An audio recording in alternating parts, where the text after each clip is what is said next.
देते और लेते वक्त हमेशा आसानी पैदा करूं। इस ज़िमन में शरअ मुनाफा के इतिबार से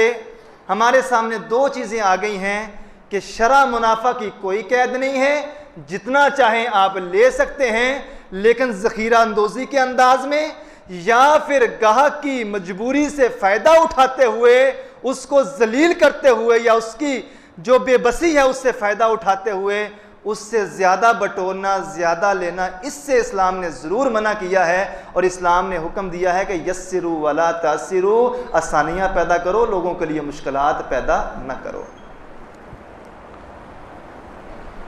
तीसरी चीज़,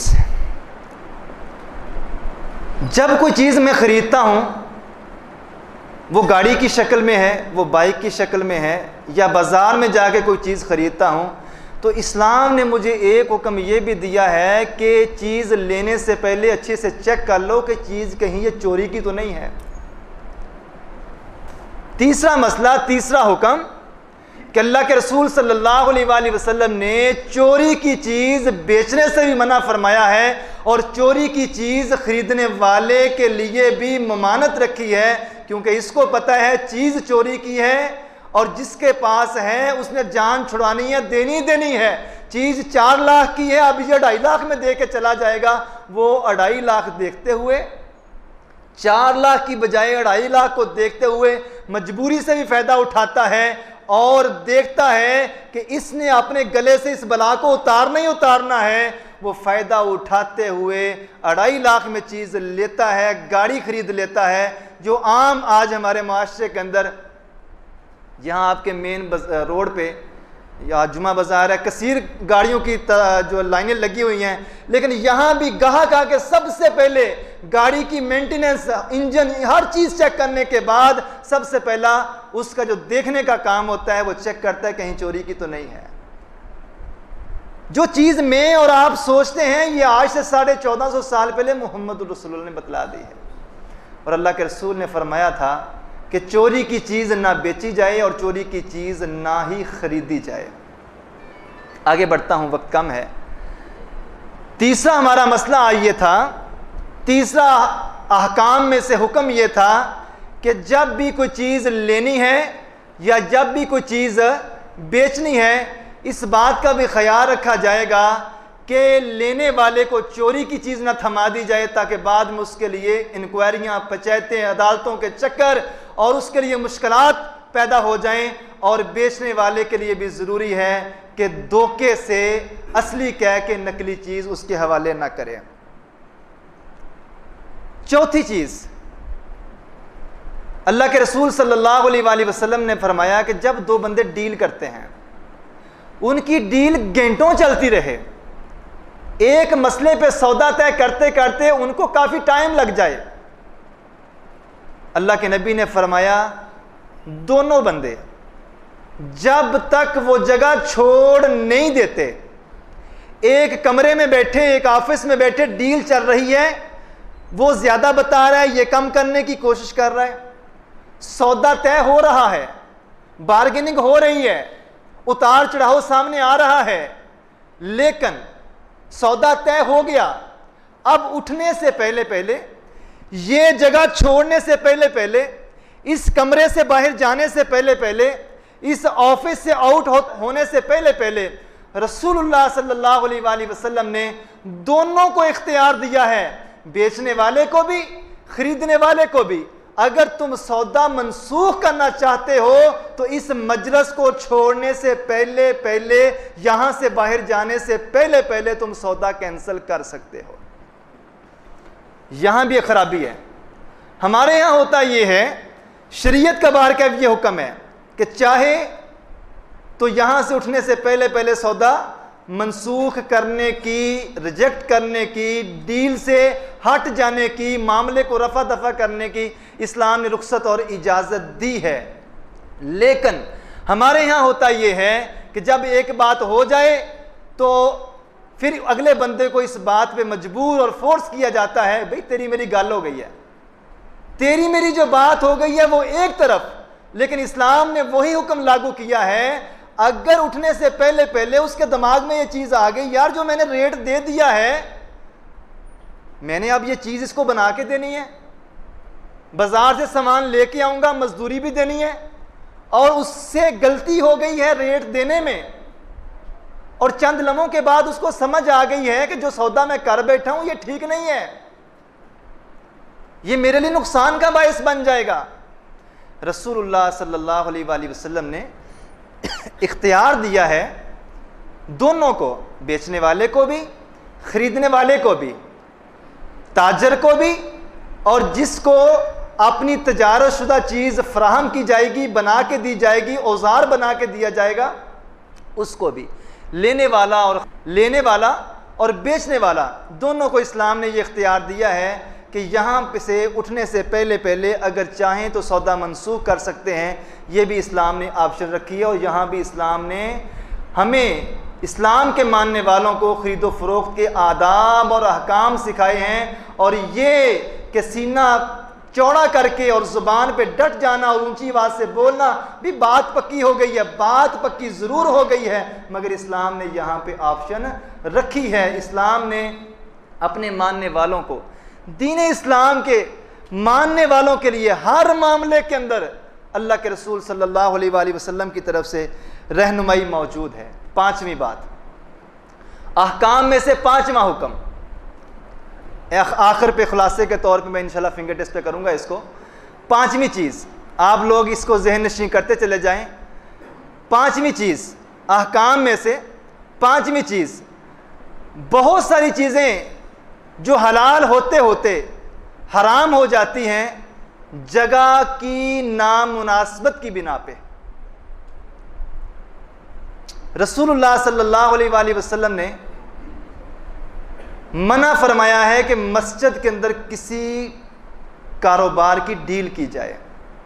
मस्जिद के अंदर कोई सौदा तय किया जाए, मस्जिद के अंदर कोई चीज़ बेची जाए या मस्जिद के अंदर कोई चीज़ खरीदी जाए। इस्लाम के हर काम में हिकमत है। मंडी बाज़ार अल्लाह ने इसी काम के लिए बनाए हैं, लेकिन मस्जिद जहाँ पे इंसान ने अल्लाह के साथ आकर राबता अपना मजबूत करना है, इंसान अल्लाह से बातें करने के लिए आता है, इस मस्जिद के तकद्दस को पामाल करने के, बेअदबी के जो मराहिल हैं, असबाब हैं, उनमें से एक सबब यह है कि बंदा जो बातें बाजार में लेके बैठा है वो बातें अल्लाह के घर में आके भी करे। मंडी बाजार के मामलात को अल्लाह के घर के अंदर भी तय किया जाए, यहाँ भी बैठ के सौदे किए जाएं, यहाँ भी बैठ के ख़रीदने की बात हो, यहाँ भी बैठ के बेचने की बात हो। मुहम्मदुर रसूलुल्लाह सल्लल्लाहु अलैहि वसल्लम ने मस्जिद के अंदर ख़रीदने और बेचने के एतबार से हर मामले को मकरूह और हराम करार दिया है कि मस्जिद के अंदर आके कोई चीज़ बेची जाए, मस्जिद के अंदर आके कोई चीज़ ख़रीदी जाए, या मस्जिद के अंदर बैठ के कोई डील की जाए। आगे बढ़ता हूँ। खरीदो फरोख्त के अहकाम में से छठा हुक्म ये है,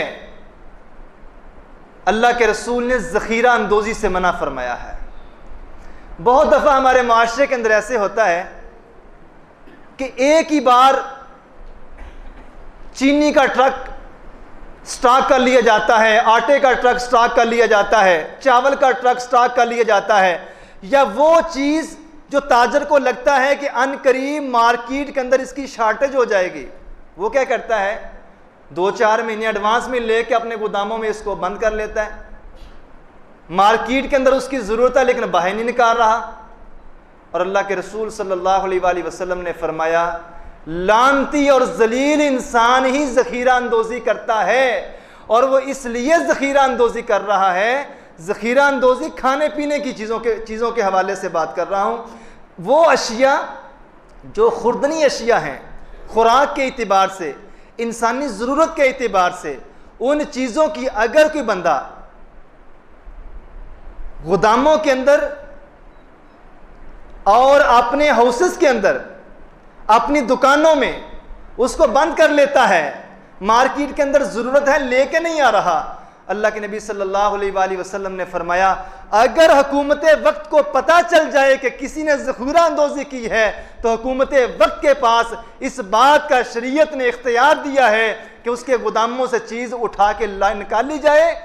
और इसको मंडी में ला के रखा जाए, ताकि लोग जिस चीज़ के लिए परेशान हैं और जिस चीज़ की वजह से मार्केट के अंदर उस चीज़ का रेट बढ़ चुका है, इन ज़ख़ीरा अंदोज़ों की वजह से वो चीज़ निकालने और निकाल के बाज़ार के अंदर, मंडी के अंदर लाई जाए, ताकि उसका रेट नीचे आए और लोगों के लिए आसानी पैदा हो सके।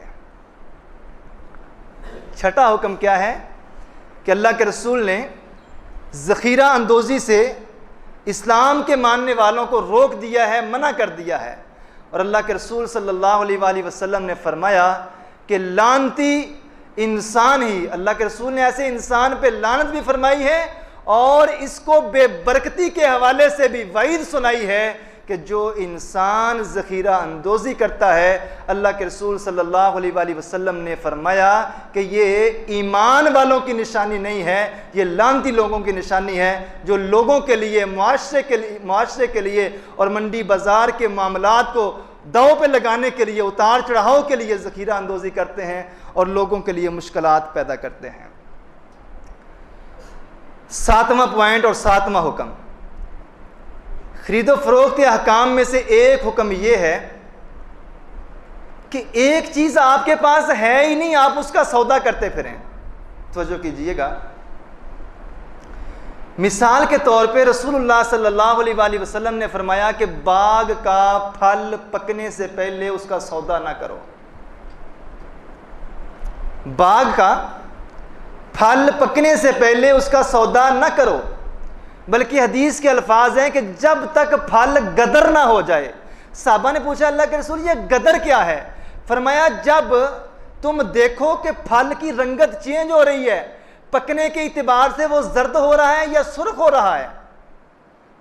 पकने के इतिबार से उसकी रंगत चेंज हो रही है। जब रंगत चेंज हो गई तो तब तुम उसका सौदा व्यापारियों से करो। उससे कबल तुम्हें इस्लाम ने इजाज़त नहीं दी जब तक तुम्हारे सामने बिल्कुल कोई चीज़ वाज़े ना हो जाए, उस वक़्त तक खरीदने वाले को भी रोका गया है और बेचने वाले को, मालिक को भी रोका गया है। क्योंकि होता ये था और आज भी होता है कि अभी बाग को फल लगा नहीं है, एडवांस में यह मुआहदा तय कर लिया जाता है कि इस साल आपका बाग हमने खरीदना है। सही बुखारी की भी हदीस है और सूरह मुल्क के अंदर भी अल्लाह ताला ने यह वईद सुनाई है कि ये फलों को लगाना, बारिशों को नाज़िल करना, ये फल देना अल्लाह का काम है। आंधी आए, तूफान आए, बारिश आए, क्या पता फल लगे या ना लगे, और क्या पता लगा हुआ फल ज़ाया हो जाए, बेचने वाले को नुकसान हो। अल्लाह के रसूल ने इस बात से रोक दिया है। जब तक चीज़ सामने ना हो उस वक़्त तक उस चीज़ का सौदा न किया जाए, उस चीज़ का मुआहिदा न किया जाए, वो बाग के इतिबार से हो या मंडी बाज़ार के मामलात के इतिबार से हो। अल्लाह के रसूल सल्लल्लाहु अलैहि वसल्लम ने हुक्म दिया है कि बाग को उस वक़्त तक मत बेचो जब तक उसका फल पकने के करीब हो और उसका फल तुम्हें वाज़े तौर पे सामने नज़र आना शुरू हो जाए और तुम्हें पता चल जाए कि अब फल के पकने में थोड़ा ही टाइम बाकी रह गया है। उससे पहले कच्चे फल पे या बगैर फल के लगे हुए बूटे का रेट करना या बाग का रेट करना